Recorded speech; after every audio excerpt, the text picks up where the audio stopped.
welcome to evening Vinyasa yoga. So we're gonna do a Vinyasa practice. That means that the poses kind of flow together and there's a kind of logic to it. But I also put the little caveat that it's an evening class. So it's one that's meant to sort of help us unwind and relax rather than get us all pumped up and excited. So it's not a sun salutation based class, but I will give you some opportunities to wedge in a few sun salutations should you wish to do so. So we're going to start lying down and we're going to do some like kind of really gentle movements. So you just want to make sure you've got enough room to extend your legs once you're laying down. Otherwise you'll be fine. I am going to put a little rolled up blanket, here it is, underneath my upper back. Well, underneath my whole back really. So I use a relatively thin blanket, so it's not a humongous shape. So if your blanket is thicker than this one's been folded 3 times, you might decide to only roll it up part of the way if you want to follow along. So I'm going to roll this blanket up so that it's about, I don't know, 5 or 6 inches wide and as long as my spine, plus a little. Okay. And then I'm going to lie down. Just make sure I can extend both my legs without running into any furniture. Okay. Now, sometimes I like the blanket to come all the way down to the top of my pelvis and cover the sacrum, or part of the sacrum. Sometimes I prefer the blanket up a little higher. Tonight it's feeling nice to have it right, just I'm like maybe an inch above the top of my pelvis. So it's covering my lumbar, but that last little kind of tilt is not on the blanket. So the sacrum is on the floor, and that is feeling really comfortable to me. So some people will want the blanket all the way up high next to the bottoms of the ribs. So you can kind of experiment. Do you like your legs extended? Do you want the feet together, make a little butterfly shape? Does it feel better to rest your feet on the floor or even put like a pillow underneath your legs for any of the above?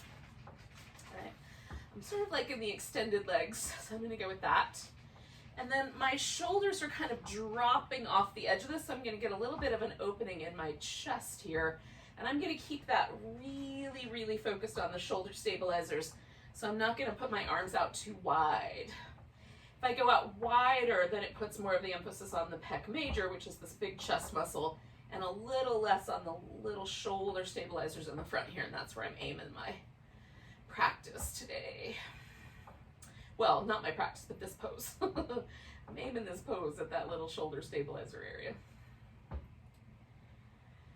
And then just for a few moments, this is like the opening pose, whatever it is, whether it's lying down or seated or child's pose or any standing even, is our opportunity to really get centered in the moment that we're in. And I try to start with the environment. I feel the temperature of the air on my skin. I listen to the sounds that are happening around me. There might be like particular smells that sort of make themselves apparent. Sometimes it's the smell part is neutral. And then I listen to the sound of my own breath. Now in this case, it's more a sensation of sort of rise and fall of the ribs and the navel. You can also pay attention to that sensory information that's coming in. It's just that sense of the breath moving through the body.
one more big breath where I am.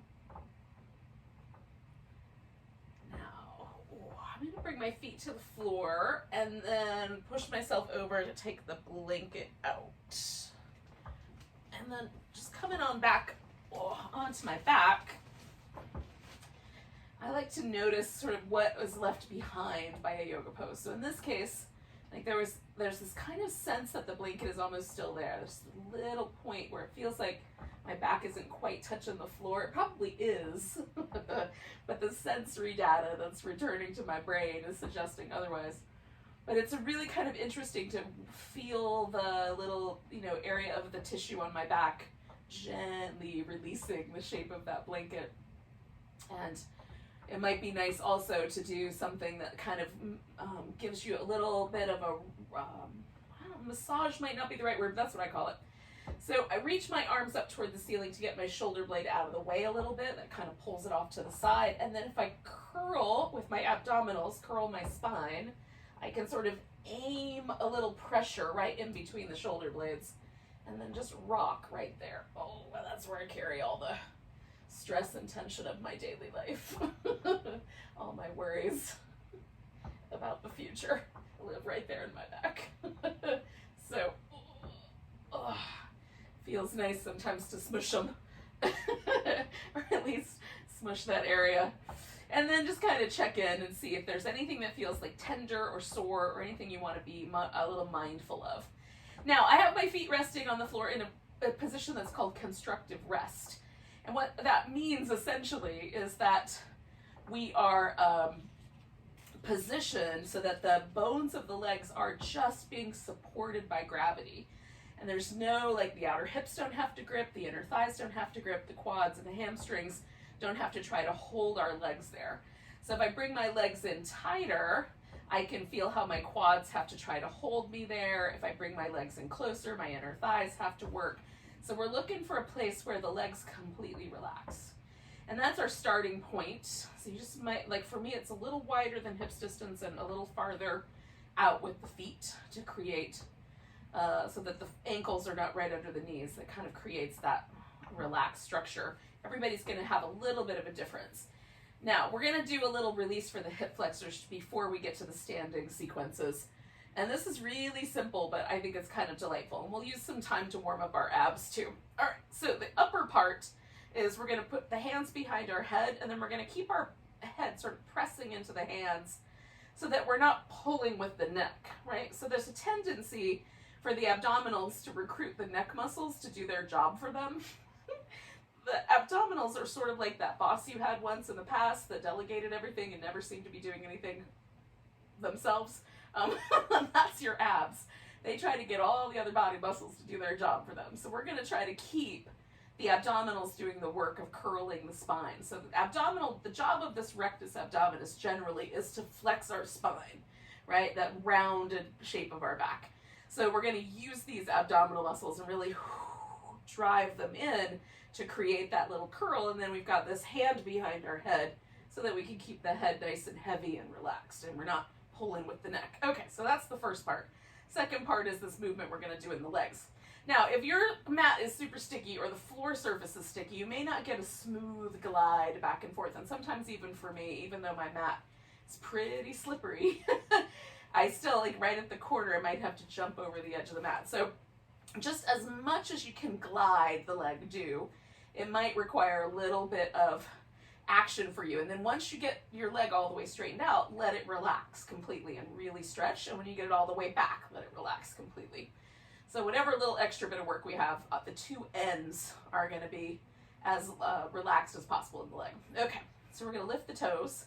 I'm doing my right leg first. We're going to glide that leg all the way out and stretch. Leave the toes pointing toward the ceiling for this first couple of rounds. 3 technically. So stretching through that leg, and then we're going to bring the knee in and then curl with the abs up toward the knee. We're not trying to bring them together. Okay, and then we put the leg on the ground and relax. Toes up, glide. Let that leg really hang out heavy there and stretch through it. Curl in, relax the leg. Glide out one more time like that. Nice long stretch. Glide it back, curl. Okay, so now we're going to do a little different. we're going to bring the knee towards this right elbow. So we're going to glide out. Then as you're stretching, rotate the legs far out to the, external rotation towards the right as you can. And then we'll bring the knee towards that right elbow. Rest the leg, glide it out. Nice long stretch, rotate, curl in. Okay, one more of those. Glide it out, rotate it, bring it in. Now I find sometimes just doing these little leg movements is really nice, doing them with the abs is really nice. Just as something to notice, like, does it feel like it does nice things for your body? We got one more to go on this leg. So we're gonna glide the leg out. This time we're gonna rotate it inward, and most of us are not gonna have the same range of motion here. It's not gonna go as far. And then we're gonna bring the knee towards this left elbow and the left elbow towards the midline of the body, okay? So we'll bring the leg in and then turn. So we're activating the obliques with this one. So coming out, nice long stretch. Again, head stays pressed into the hands, rotate inwardly. Knee comes across and we twist across.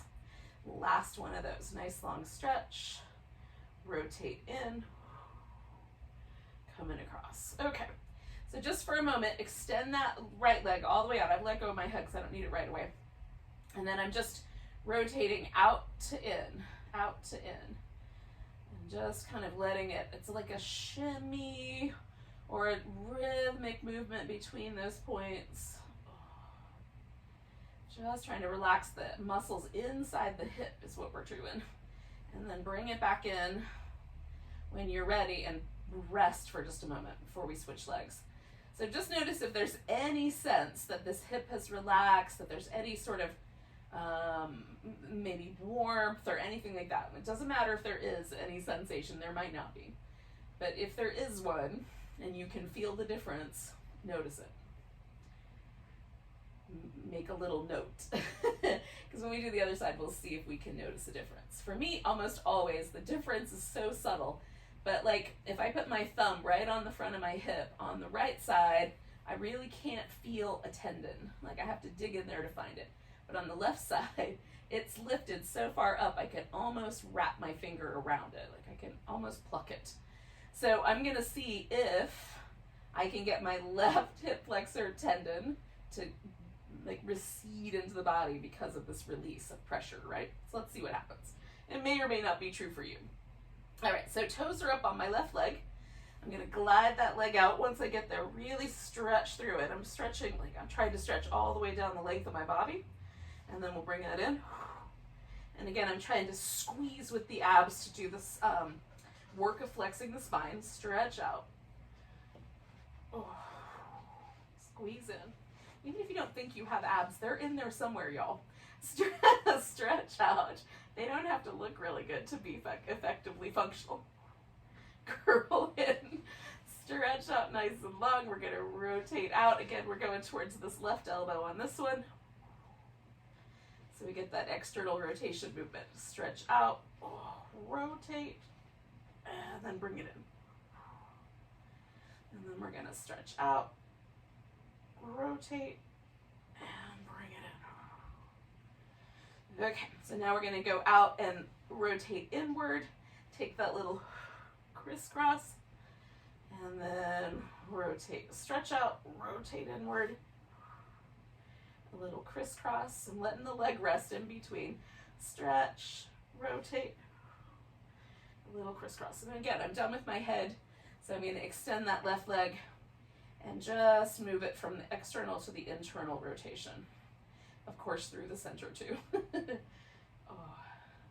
That's the only range my leg does. If my leg will not spin all the way around so my toes point backwards, I'm assuming yours doesn't either. So just doing this little fan-shaped movement. Oh. Okay, so then you draw your leg back and you pause and relax and notice if any shift has happened. Sometimes for me, my low back feels less pressured. And again, like where that tendon was really lifted last time, now I have to really look for it. And so it's super subtle. It's very deep muscle that we're talking about. But it's a great way to release tension. And if you sit at a desk or you have to drive for a living, or anything where your hip is flexed, that you can develop tension there. So this is a great little, just that little practice is a great little practice to do anytime, maybe every day, at the end of your day, to just relax and unwind your hips. All right, so what we're gonna essentially do is we're gonna do a little spinal twist. Before I get to that spinal twist, I'm gonna do some little windshield wiper things. So I've got my feet really super wide so that I have a little bit of room to drop my knees in and out. And as I'm twisting, right, so my spine is twisting, this hip is coming up higher, I'm just feeling out, like, is there a side that feels like it's calling my name more than the other? Usually for me, the easier side is to take the legs to the right, and that is what I'm gonna do today. Now you can wrap your legs around each other, you can stack them up. I'm gonna wrap them and add a pillow just so I have something to kind of kick up and over. And then, I'm gonna press my left shoulder into the ground, and then I'm gonna use my abdominals to pull my hip around to the right. So my legs are passive, but I'm using my abs to press myself into this twist a little deeper, rotating the upper back into the floor. That uses one set of the obliques. Rotating the hip around uses the other set of my obliques. So trying to get the side waist muscles activated. I can feel there's a little bit of fatigue starting to happen on one side. So it means I'm using the muscle. I'm gonna take 2 more breaths. And you can do this much more passively. I'm just activating those muscles because it's springtime and it feels like a good idea. Feels good to like break out of the shell and get your muscles all warm and moving in the spring, whereas in the wintertime it feels nice to hunker down and put a blanket over everything. Do you guys have the same situation? Am I alone? Okay, so I've gotten those little windshield wipers going, and as soon as I feel this sense that my back is super soft again and there's not any inclination of still twisting in that direction, which is about now, then I'm going to take myself over the other way. Okay, so again, I've wrapped my legs around each other, and now I'm going to rest to the legs, but I'm going to use my abdominals to operate the hip and the shoulder in 2 different directions. So rolling my right shoulder into the ground, and I'm literally like using these muscles to try to squeeze my ribs around that way, and then I'm using the other set of obliques to bring my hip around. Oh, it's a lot of work. Feels like a lot of work. It probably means my abdominals could use more of this, frankly. I always say you can't ever really get enough core work, and this is what I mean.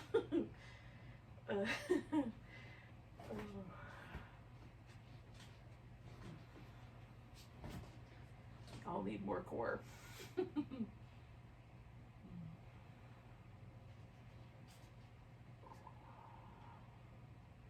Okay, I'm gonna do 2 more. I'm starting to feel the fatigue on this side now, so I'm gonna do 2 more breaths, just try to get myself to stay with that work just a little longer. And oh, it feels nice. I'm feeling my right shoulder really kind of pressing into the floor. It's nice. Oh, and then I'm gonna come on back. Completely relax my obliques. One of the things I find really interesting about the abdominal muscles too is that when you use them to do some tasks, whether that's flexing the spine or rotating the spine or whatever task I'm giving them to do, is that they tend to, once they get dialed in and they're no longer delegating their responsibilities, it's hard to unwind them again. Like they really stay a little, they hold on to a little bit of tension. So it's kind of fun to notice what does it take for me to completely relax those muscles as well. Now we're going to flip over onto our belly and I'm going to invite you to do the same. And then we'll do some cobras. So I'm going to plant my hands really super wide in the fingers. I'm not pushing with my arms, right? That's like a sloppy push-up. That's not a cobra.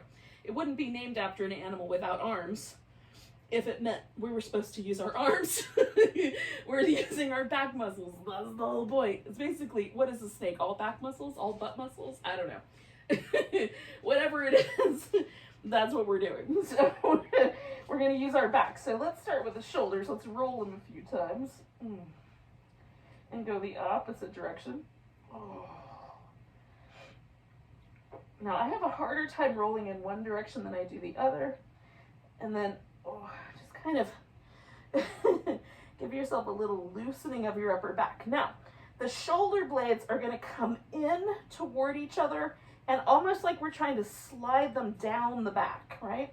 That's the position of the shoulder blades. Then we're going to press the hands into the floor and widen the chest and collarbones. That's the cobra part of this, right? So cobras look like regular snakes, and then when they lift themselves, they go whoom and spread out the little hood. So for us, that's this broadening of the shoulders. So we're going to use the floor for that resistance. The rest of the lift is coming from the back muscles and the legs. So press your legs down, lift, right? So I'm not using my arms here, but plant the palms and broaden the chest. And the neck is along for the ride. And then come on down. Now, not all of us are going to lift really high up off the floor. It does not matter how high you lift off the floor. It matters that you do the work. Because that's what's going to strengthen your back muscles and make it possible for you to maintain a little more spine health. Okay, so we're rolling the shoulders. Now, if you already have herniated discs in your back, be mindful of all of these poses because they can all be tricky. Okay, palms planted, legs active, lift, broaden the shoulders. And come on back down. Okay, one more. Roll the shoulders. And go in the other direction. A little movement of blades.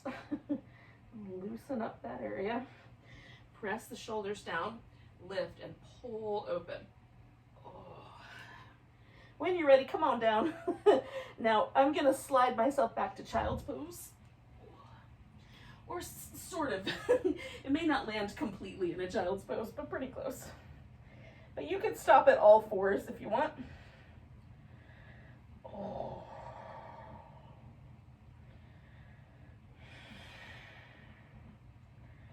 I always try to kind of press myself into the floor like one of those little frogs that nestles into the sand. What are they called? Pac-Man frogs, maybe? There ought to be a pose called Pac-Man frog. All right, so I've taken one arm, I've threaded it under, and then I'm landing on that shoulder. I'm going to try to keep my head and neck really relaxed. Now, I use my spare arm like a little kickstand, so I can sort of lean into it. Sometimes I use it to stretch, kind of press my hips back a little bit. You could also wrap this guy over your back if you want. So again, I'm kind of getting into this area in my upper back that lives right around the middle of my back to my shoulder blade, kind of pressing my arm into the floor a little bit. Again, keeping my head and my neck really relaxed. My hair is pinned under my shoulder, so my head's not going very far, but there's no pressure there. 2 more, the downside of long hair, 2 more breaths.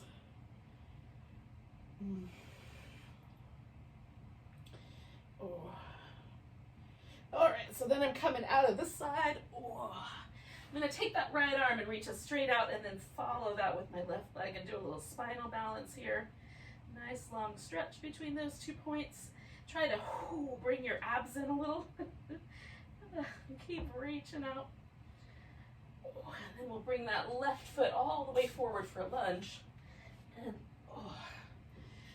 so I'm comfortable on my knee tonight. I'm gonna tuck my toes under because that's feeling kind of nice. If you're not comfortable on your knee, you can go to a standing position, and then when you do the next pose, you'll just stay with, standing on 2 feet with 2 straight legs. Okay. Or you can put some padding under your knee, whatever you think is the right answer. I'm gonna add a little twist here. Now you can put your hand on the floor, bring your elbow over your knee, whatever floats your boat, whatever twists your lunge. This is good for me. I'm feeling this stretch through this tissue here. My spine is happy. I don't feel as attached to doing fancy poses as I did when I was in my 20s and 30s. Taking one more breath. coming out of there, sending the hips back and folding over the front leg.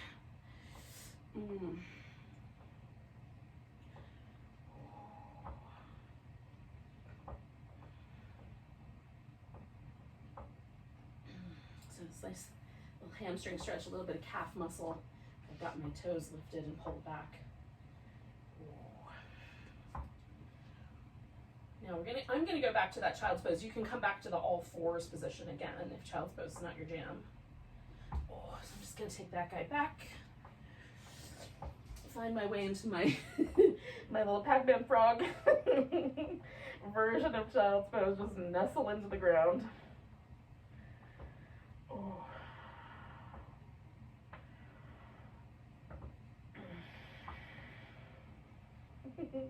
One more breath here.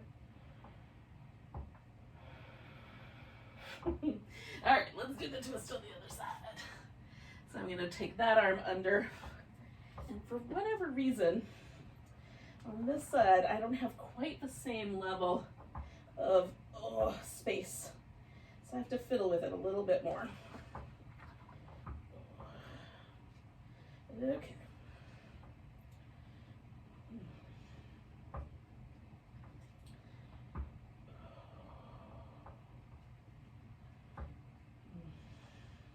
Just making really subtle adjustments, like a little more twist, a little, like, do I lean forward or lean back a little? Do I move this hip up or down a little? So little tiny minute adjustments can make it just right.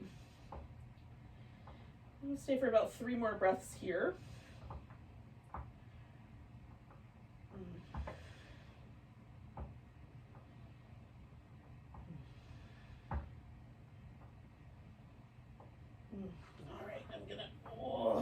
Unwind my arm.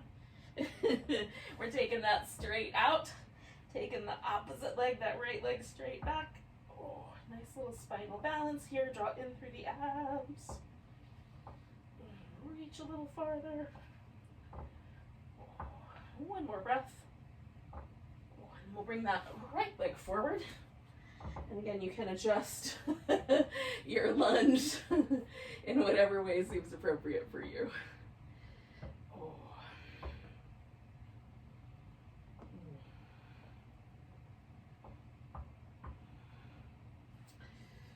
Add my little twist.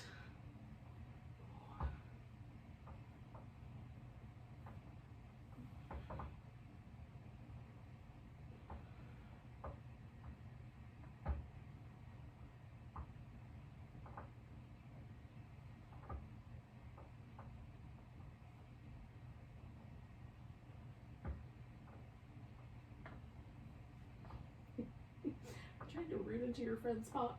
One more breath. Coming around. Sorry, I had a conversation with the Monstera. He's probably trying to root into everybody's spots. Alright,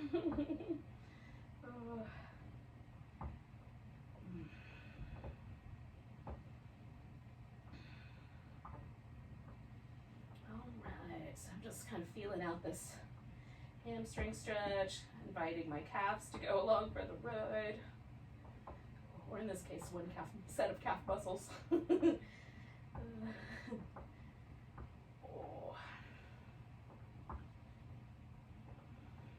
one more breath.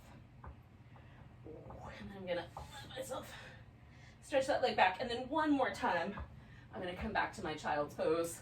And you can come back to the all fours or the child's pose, or you can go directly to down dog. That's what's going to happen next.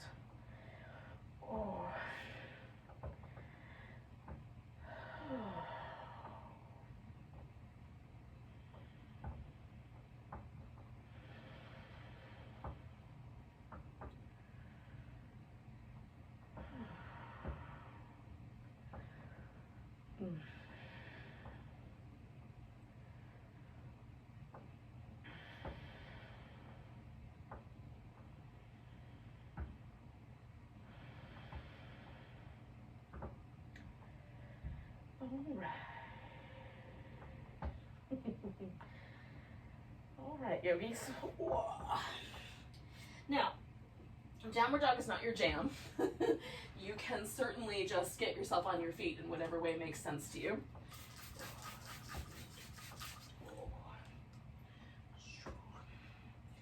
And then once you get there, you can take as much time as you want with your pose. Oh, it's a nice pose to kind of move around in. Now you can add a sun salutation in right here, or 2 or 3, if you want to throw them in. Otherwise, just kind of investigate your relationship to your upper back, to the backs of your legs, your hip.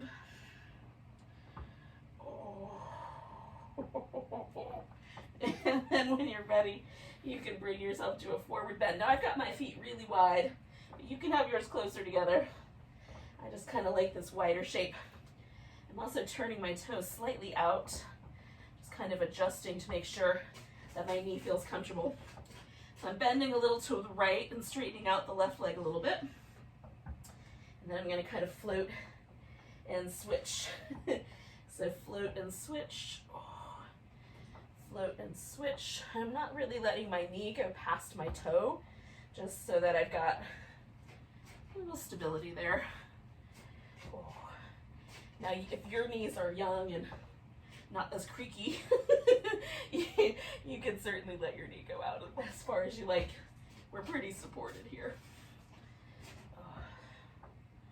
Okay, coming back one more on each side.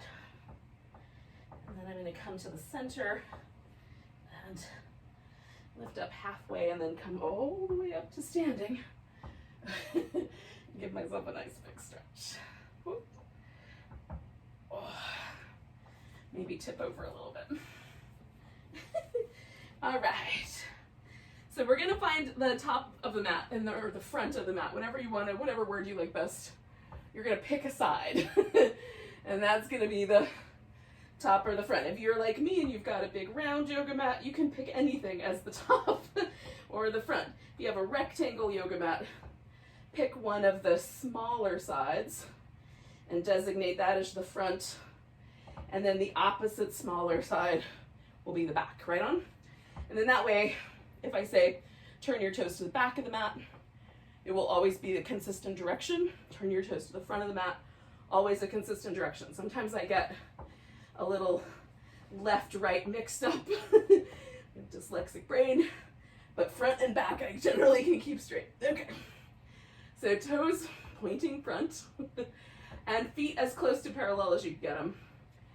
And then see what that does to your legs and your hips. For me, it's not normal to stand that way, so it kind of puts everybody on alert. And then I keep my knees soft, but I lengthen through my core, and I try to kind of activate my quads a little bit. So it's like I'm trying to pick my kneecaps up just a notch. I relax in the shoulders, and I like my arms to just relax. Some people prefer to turn their arms out. I do not. If you have a preference for that, go for it. And then I'm just making a note. Is the weight on my feet even from my heel to my toes? Inside arch to outside arch, left foot to right foot?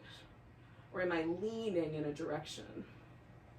So I go for the most balanced and then see what happens. Sometimes muscles will activate because it's trying to hold me in this good posture. And if you don't normally have good posture, you'll feel it. Then one more breath there. All right, so we're gonna take a nice big breath, reach up. I'm gonna grab my right wrist and give myself a little stretch over. If you want a little more support, you could put your left hand into your left side waist instead. Coming back to the center where you're gonna transfer all the weight into your right leg and pick a balancing pose. So you could hold on to your big toe, you could do a tree, a dancer, an eagle. I'm gonna go for a tree. It's my favorite. It feels very peaceful.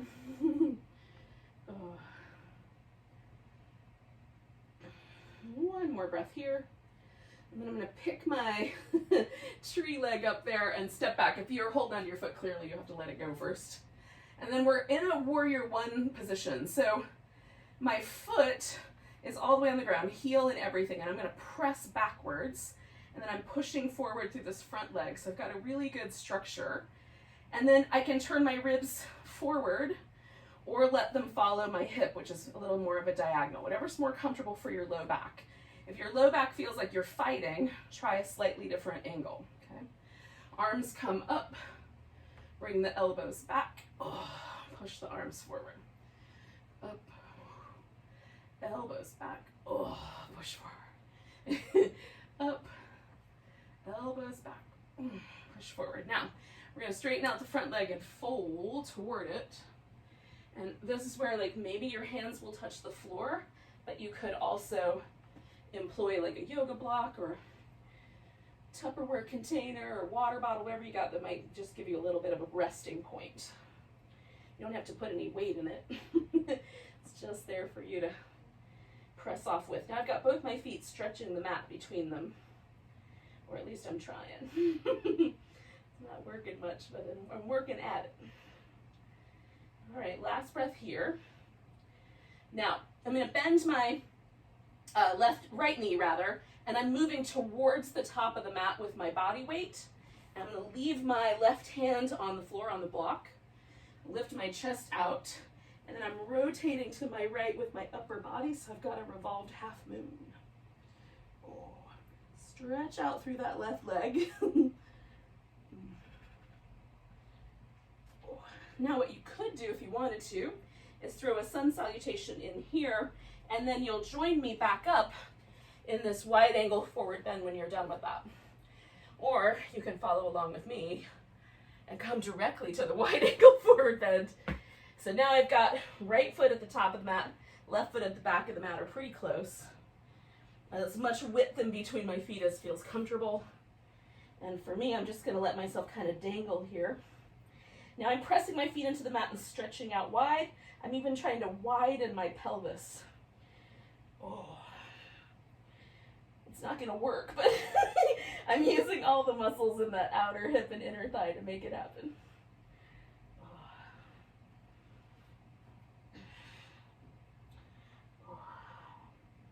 All right, we're gonna hold this for 3 more breaths.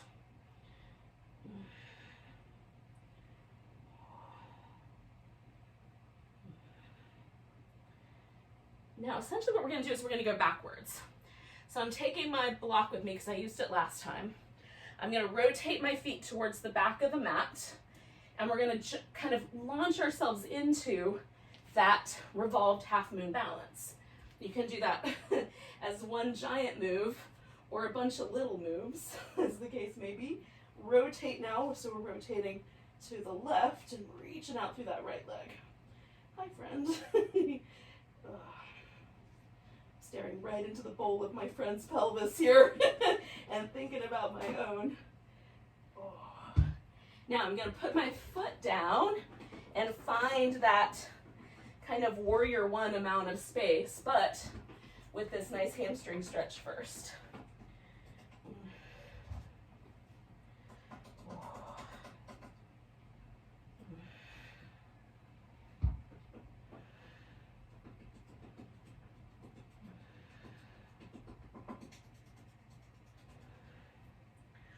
Bending my left knee, I'm going to come all the way up to find my warrior one shape.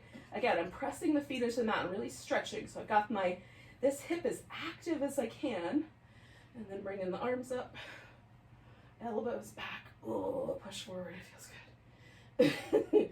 I like any movement I can get in my shoulders. 1 more of those. And then just line that Mount Warrior One. Now the trickiest part, I think, is stepping from here into whatever we did before. So in my case, the tree, but for you, whatever you were doing. So I'm gonna inch my way into it. I'm gonna bring my leg in until I really feel like I can put all my weight right there on my left leg, and then try to bring myself right into my tree. I'm in amongst the branches here. But it feels nice. 2 more breaths. And then I'll bring that foot down, grab that left wrist, holding steady. Coming over to the left. Well, bending to the right, but stretching my left side. And then bring it back. And then finding a mountain pose, and then I'm facing the back side of the mat, back of the mat. Oh, bottom, whatever, whatever word is best for your sensibility of it. Oh. I have different plant friends on this side. Oh. All right, so feel the mountain pose, because we did some stuff. Is it different? Oh. We're gonna take a nice big breath, reach the arms up. Exhale, we're gonna fold forward. Come up halfway. All right, now, folding, we're gonna put the left hand on the floor. We're gonna take the right leg in the air to make a half moon balance happen. Oh. So we're gonna see if we can stack that right hip up on top of the left one and stretch out into it. And if you fall, just recover and come back. 2 more breaths. Ooh. Oh, and we're gonna land and turn this into a warrior 2. So I'm pressing the mat between my 2 feet.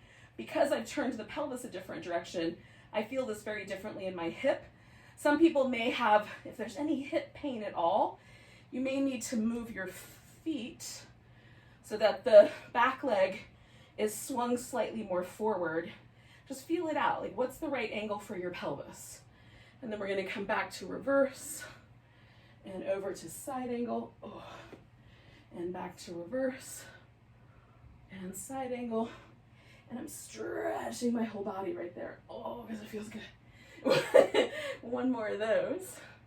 Now you can put your hands on the mat, throw in a sun salutation, and then when you're done with that, join me in this wide angle forward bend, or you can join me directly in this wide angle forward bend. Now I'm going to reach my arms way out. I've got a block here, so there's a little bit of an elevation, and then I'm going to let myself really almost sort of hammock my upper back. Legs are strong, widening through the feet, riding through the pelvis.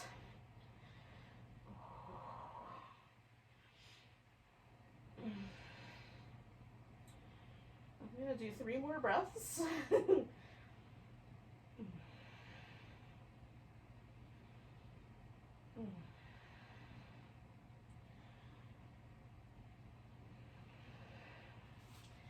All right. So we're going to turn this back into warrior 2, but we're moving everything towards the front of the mat now.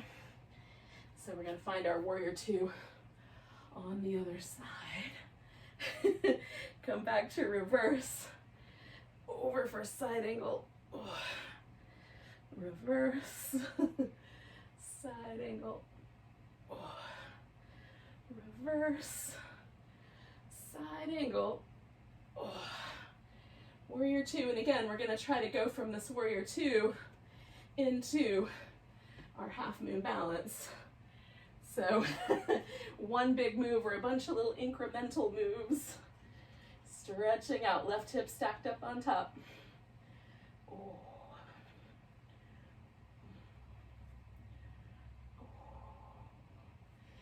Nice big breath. And then we're going to bring that knee in. Whoa. Fold, come up halfway, and then come all the way to stand and give yourself a big stretch. Find your way back into your mountain pose. Face in the front of your mat now.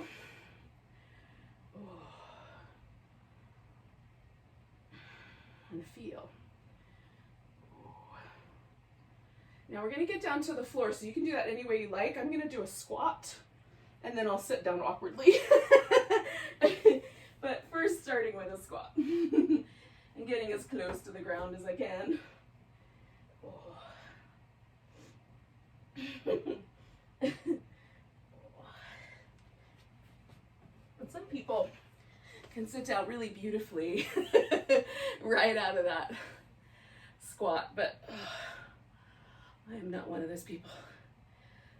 Maybe you threw in a sun salutation first and got yourself down here.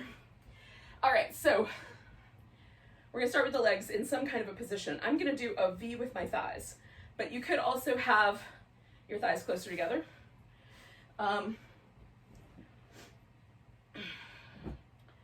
So,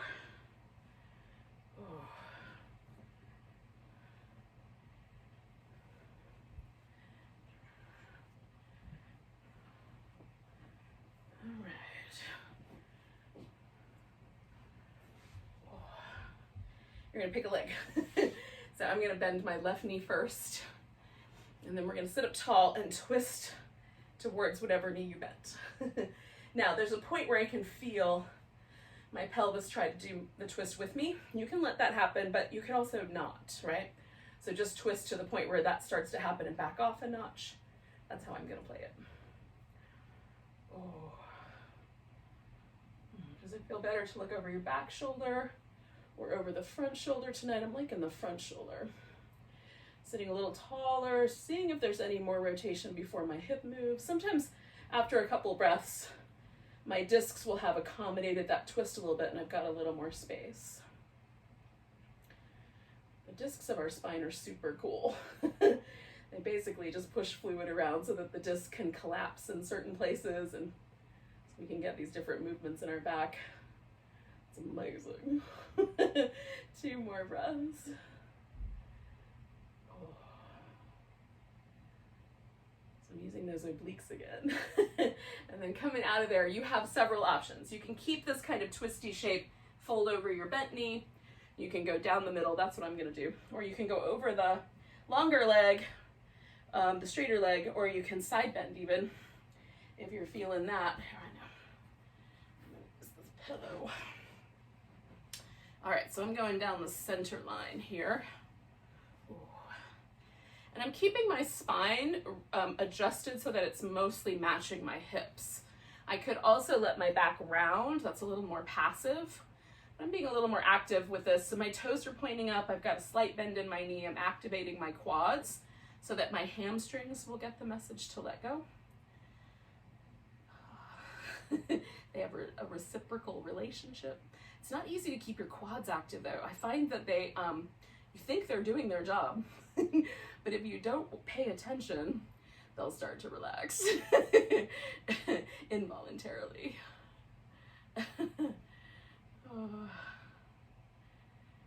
So a couple more deep breaths here.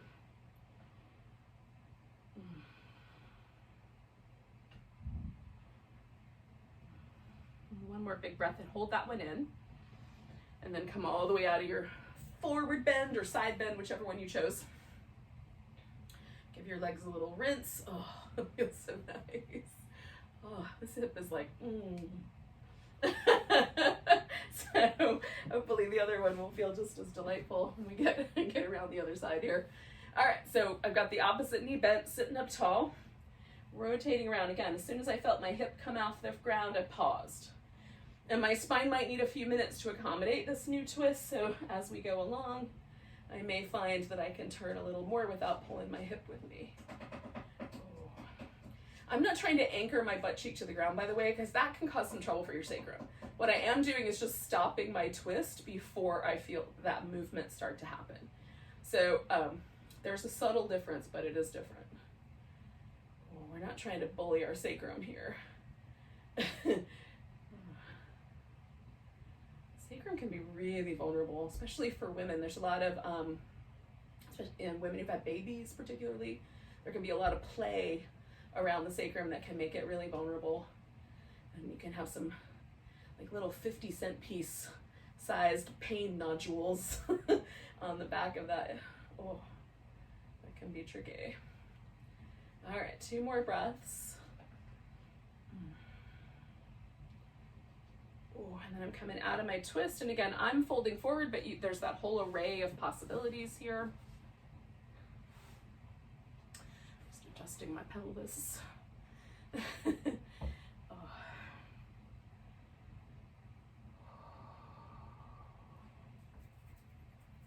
Oh.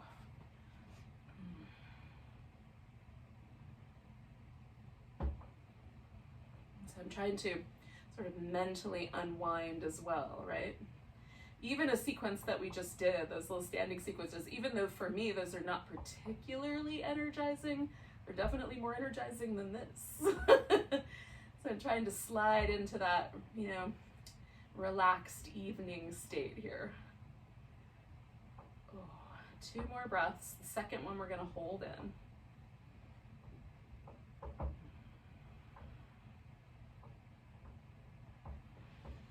And then come all the way up.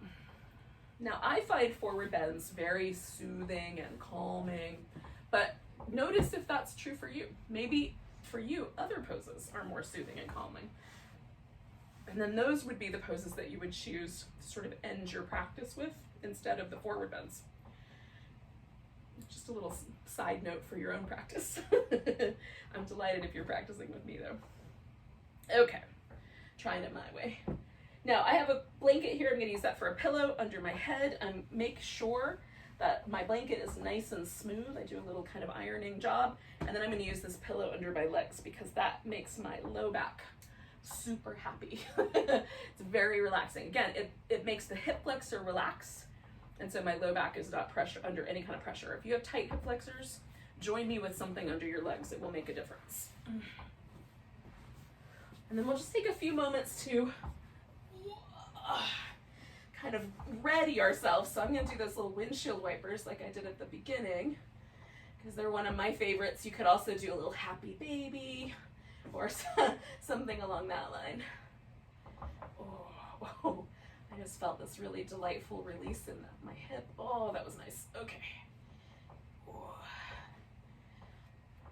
And just make sure that that's the right placement. Usually for me, the higher up, the better.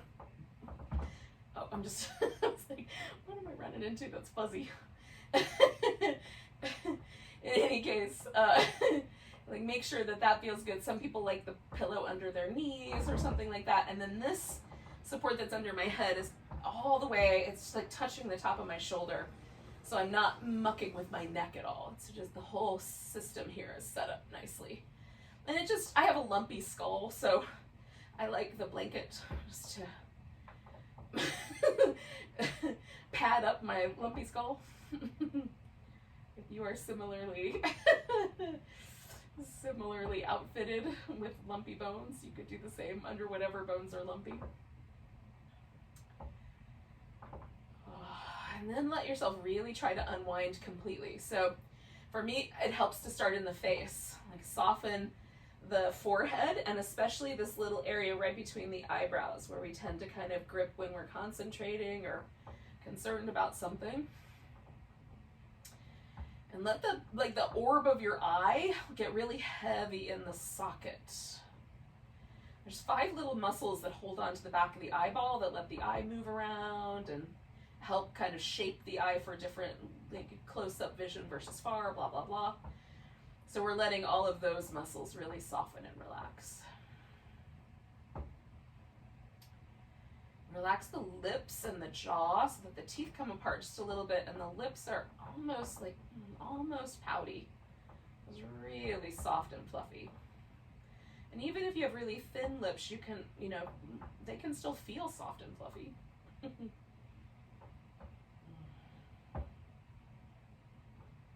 Just release pressure from your mouth. And then you can scan through the rest of your body and relax the chest and shoulders, the palms of the hands, any residual tension from the abs or the hips. And let the legs get really heavy.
Become aware that your body is breathing.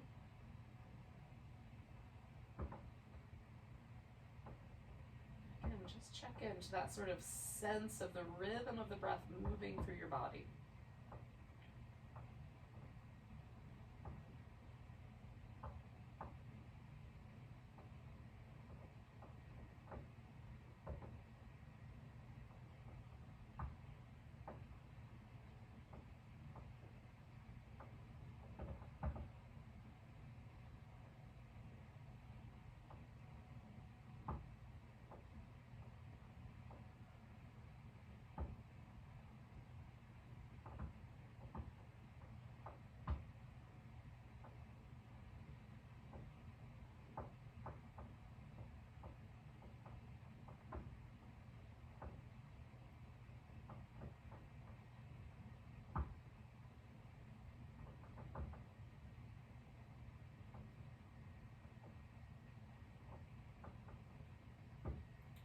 All right, yogis, take a big breath.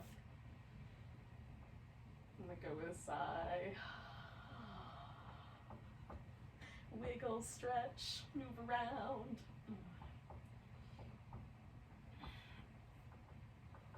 Oops.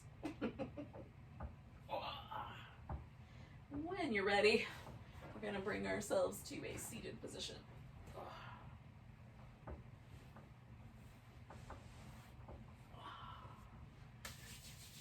Let's take a big old breath together.